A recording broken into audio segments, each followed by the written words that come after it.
다음 세 번째 압력 계측입니다. 자, 단위면적당 힘의 양, 즉 압력을 측정하는 계측기가 압력 계측기가 되겠는데요. 압력계의 종류로는 액주 압력계, 탄성식 압력계, 분동식 압력계, 링 밸런식 압력계가 있는데요.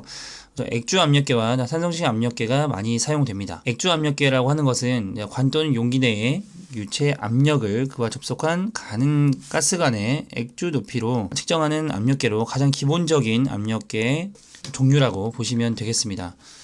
단관식 압력계를 보시면 이것은 한쪽은 넓고 한쪽은 좁은 관을 연결해서 압력을 측정하는 압력계가 되겠고요. 경사를 두어서 압력을 측정하는 경사관식 압력계, U자관식 압력계, 투획 마노미터 이런 것들이 있고요. 두 번째 탄성식 압력계는 탄성을 이용한 압력을 측정하는 압력계입니다.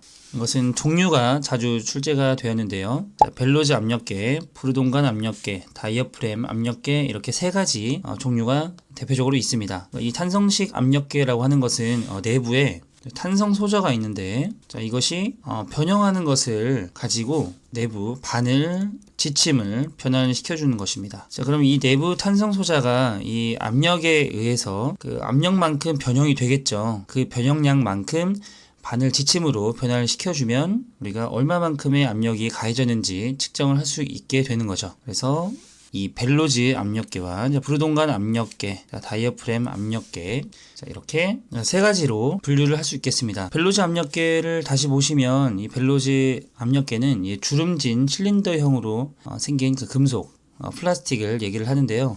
이것이 이 압력에 의해서 수축 팽창을 하게 됩니다. 이 수축 팽창에 의해서 탄성 소자가 변형이 되고 이런 것을 바늘 지침으로 변환하게 되면 압력을 측정할 수 있겠죠. 그러한 원리를, 그런 방법을 이용해서 측정하는 탄성식 압력계가 벨로즈 압력계가 되겠고요. 부르동관 압력계라고 하는 것은 우선 기계식 압력 게이지로 C자형 나선형 금속관으로 생겼습니다. 그래서 압력이 가해지게 되면 이 압력에 따라서 모양이 변하게 됩니다. 모양이 변한 만큼 바늘 지침이 변환이 돼서 압력을 측정할 수 있는 것이죠. 이 탄성식 압력계에 대한 종류 굉장히 중요합니다. 바로 압력계 설치 장소를 선정할 때 고려사항으로는 진동이 적고 가능한 청결한 곳이 좋겠죠. 그리고 주요 온도가 적고 전송기 허용 온도 범위 내에 있어야겠습니다. 보수 점검이 용이한 곳이면 좋겠죠. 이런 것들은 상식적으로 우리가 알 수 있기 때문에 따로 학습할 필요는 없고 우선 보고 넘어가시면 되겠습니다. 바로 개념잡기 문제 풀어보도록 하겠습니다. 탄성식 압력계에 속하지 않은 것. 우선 탄성식 압력계는 세 가지가 있었죠. 대표적으로 우선 그 주름진 실린더로 생긴 이런 벨로스식, 그리고 C자형 나선형 금속관으로 생긴 부르동관식, 그리고 다이어프램식, 이렇게 세 가지가 있었습니다. 그래서 속하지 않은 것, 답은 1번이 되겠네요. 다음 네 번째 유량 계측입니다. 유량 계측 종류 굉장히 중요한데요. 피토관식 유량계, 면적식 유량계, 그리고 용적식 유량계. 용적식 유량계는 최적식이라고도 하고요. 그리고 차압식 유량계, 모두 다 굉장히 중요합니다. 그리고 전자 유량계, 터빈식 유량계, 와류식 유량계까지 각각의 키워드를 가지고 알아두시면 되겠습니다. 자, 그럼 먼저 피토관식 유량계입니다. 피토관식 유량계라고 하는 것은 유체의 이동속도 수두를 이용해서 순간 유량을 측정하는 피토관으로서 우선 키워드가 전압과 정압의 차이를 측정해서 유속을 계산하는 방식이라는 것입니다. 우선 전압과 정압을 측정하게 되면 이 전압이라고 하는 것이 정압과 동압의 합이므로 이 두 가지를 측정하게 되면 자연스럽게 동압을 구할 수가 있겠죠. 그래서 이 동압을 이용해서 순간 유량을 측정하는 유량계가 피토관식 유량계가 되겠고요. 그래서 전압과 정압 그리고 동압과의 차이를 측정해서 유속을 측정하는 방식인 피토관식 유량계, 키워드를 꼭 숙지해 주시고요. 두 번째는 면적식 유량계입니다. 면적식 유량계는 이 부자의 이동으로 유료 면적을 변화시킨다는 것이 가장 중요한데요. 여기서는 부자가 그 부력에 의해서 이게 상하로 움직이게 됩니다. 부자라는 것은 플로트라고도 하고요. 그래서 이것이 키워드는 부자와 부력으로 볼 수가 있겠죠. 그래서 유료 면적이 변화시켜서 이거에 대한 차압이 일정하게 유지가 되고 이것의 유량을 측정하는 유량계가 면적식 유량계가 되겠습니다. 다음 세 번째는 용적식 유량계입니다. 이건 최적식 유량계라고도 하는데요. 이것은 운동체 회전 횟수를 측정해서 적산 유량을 측정하는 유량계가 되겠습니다. 보통은 기어 형상을 가진 것들이 보통 이 용적식 유량계라고 볼 수 있는데요. 여기 오른쪽에 보시면 이제 핵심 키에 이 용적식 유량계의 종류가 나와 있습니다. 여기 지금 면적식이라고 되어 있는 것을 용적식으로 수정을 해주시고요. 로터리 피스톤형, 오벌 기어형 이런 것들이 있는데, 이런 오벌 기어형은 이게 타원형의 기어형으로 생겼습니다. 루츠형이라고 하는 것은 이렇게 땅콩 모양으로 생긴 두 개의 기어가 맞물려서 토출하는 그런 유량계가 되겠고요. 그래서 용적식 유량계를 생각을 할 때 기어가 맞물려서 유체의 흐름에 따라서 회전하는 송출량을 가지고 유량을 측정하는 유량계라고 보시면 되겠습니다. 그래서 여기서 이런 기어 관련된 이런 것들은 모두 용적식, 즉 최적식 유량계에 속한다는 거 기억해 주시면 되겠고요. 자, 다음은 차압식 유량계입니다. 유량 또는 유속을 압력으로 변환하는 차압 검출 기구가 되겠고요. 그에 따라서 오리피스식, 노즐식, 벤투리식으로 구분을 할 수가 있겠습니다. 이 내용도 차압식 유량계 그 종류도 굉장히 많이 출제가 됐으니까요. 이 종류 꼭 숙지해 주시고요. 다음 전자유량계라는 것도 있습니다. 이것은 패러데이의 전자유도 법칙에 의해서 순간 유량을 측정했다는 것이 키워드가 되겠는데요. 이 패러데이 법칙이 무엇이냐? 이것은 코일을 지나는 자기장이 변화할 때 전압이 발생하는 법칙이 패러데이의 법칙이겠습니다. 이 패러데이의 법칙 에 의해서 순간 유량을 측정하는 것이 전자유량계가 되겠고요. 그러니까 패러데이의 전자유도 법칙을 이용한 유량계가 무엇이냐, 이런 문제들이 출제가 되겠죠. 다음 터빈식 유량계입니다.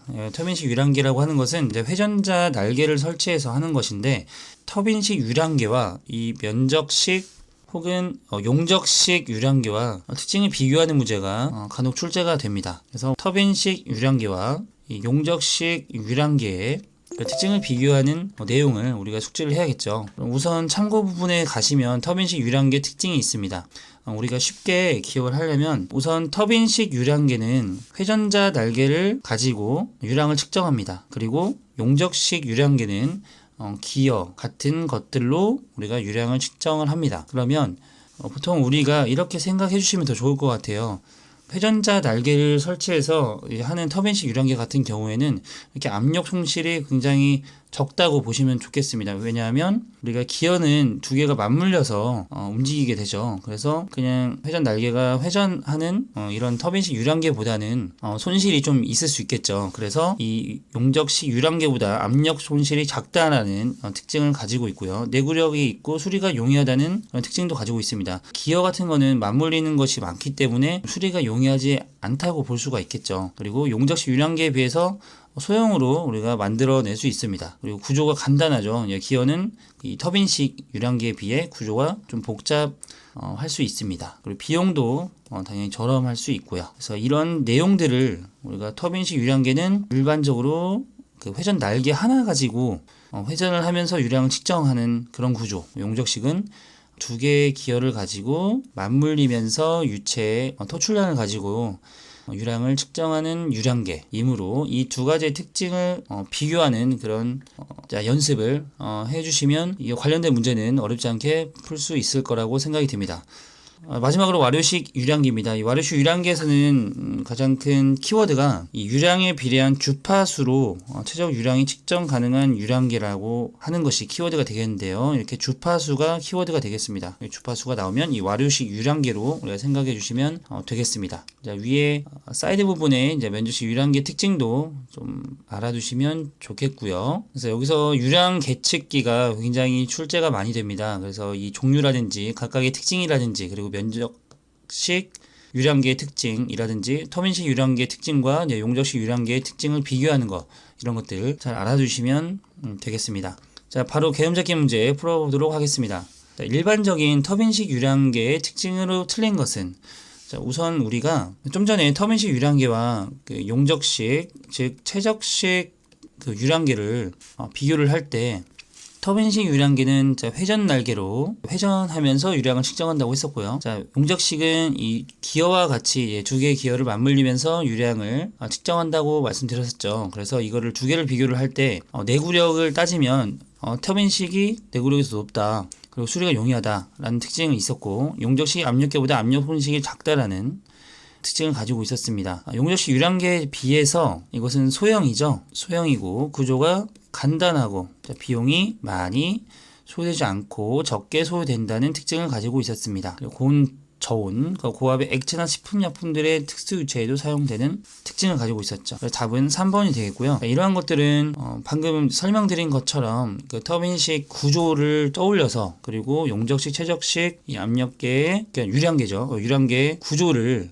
떠올려서 그 특징까지 연결시켜서 학습하시는 것이 가장 좋습니다. 두 번째 개념적인 문제 바로 풀어보도록 할게요. 측정 대상에 제한 없이 기체 액체를 측정할 수 있고 유체 조성, 밀도, 온도, 압력 등 영향을 받지 않고 유량에 비례한 주파수로 유량을 측정할 수 있는 유량계. 이게 주파수가 키워드가 되는 것은 와류식이라고 말씀드렸죠. 답은 바로 어렵지 않게 3번을 찍어낼 수가 있겠습니다. 세 번째 개념 잡기 문제 풀어보도록 할게요. 자, 다음 중 면적식 유량계의 특징으로 틀린 것은 여기 지금 위쪽에 면적식 유량계를 우리가 짚고 넘어가지 않았는데 다시 잠깐 참고 부분 넘어가도록 할게요.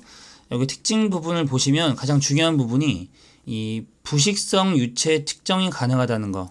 이 부식성 유체라고 하는 것은 우선 산소를 함유하고요.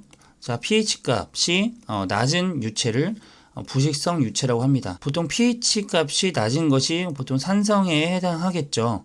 그래서 이런 것들이 모두 다 부식성 유체에 해당한다. 그러한 부식성 유체 측정이 가능하다는 특징을 가지고 있는 것이 면적식 유량계고요. 또 이것은 기체, 액체 유량 측정이 모두 가능합니다. 그리고 설치 시 많은 직관부가 필요하지 않고 일반적으로 수직으로 설치한다는 거, 압력 손실이 적다는 거, 이 정도 특징을 알고 다시 개념적인 세 번째 문제로 넘어가 보도록 할게요. 면적식 유량계 특징은 압력 손실이 적다는 거, 그리고 액체, 기체가 모두 측정이 가능하다는 특징을 가지고 있었죠. 측정할 수 없다는 그런 틀린 설명이 되겠네요.